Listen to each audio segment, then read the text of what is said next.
Daily evening 7 కి అట్లా వెళ్తాను స్టూడియోకి. ఈ రోజు 11 గంటలకి వెళ్తున్నా మార్నింగ్. ఎందుకంటే ఈరోజు సండే రోజు జల్దీ వెళ్తే 2 రోజుల్లో చేసే ప్రాక్టీస్ ఒక రోజులో చేయొచ్చు. 11 అయిన టైము 11 నుంచి నైట్ 10 వరకు 8 వరకు అయితే ట్రై చేస్తాం మాక్సిమం ముందుకే. ఇక్కడ గాడి పార్కింగ్ చేసి లోపలికి అయితే వెళ్ళినా.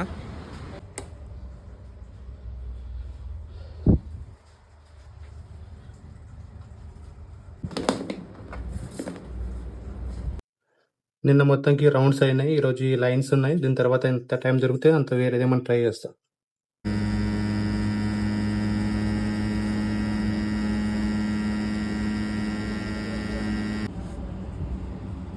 ఇదైతే కంప్లీట్ అయిపోయింది.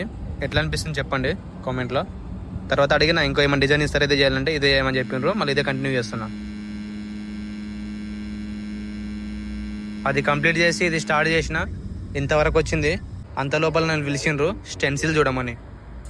40 నిమిషాలు లేదా అర్ధ గంట వరకు అక్కడ పోయి చూసిన స్టెన్సిల్ పెడుతుండే. తర్వాత ఇప్పుడు స్టార్ట్ చేద్దాం అనుకున్నా, కానీ నేను స్టార్ట్ చేయలేదు. ఎందుకంటే నేను నార్మల్ డేస్ లో ఈవినింగ్ వస్తా కదా, ఈవినింగ్ వచ్చి అన్ని చూడనికే టైం సరిపోదు. అందుకని ఇప్పుడు ఏమైతే టైం ఉంది, టాటూ ప్రాక్టీస్ తో పాటు టాటూ వేసేటప్పుడు జరిగే ప్రాసెస్ ని అబ్జర్వ్ చేయడం కూడా చాలా ముఖ్యమే. అందుకనే అట్లే ఊకున్నా చూసుకుంటా అంతే. టైం అయితే 7 అయింది. ఇక నేను వెళ్తున్నా. కూర్చుందాం అనుకున్నా కానీ కాలేదు. మనం నెక్స్ట్ వీడియోలో కలుద్దాం. బాయ్.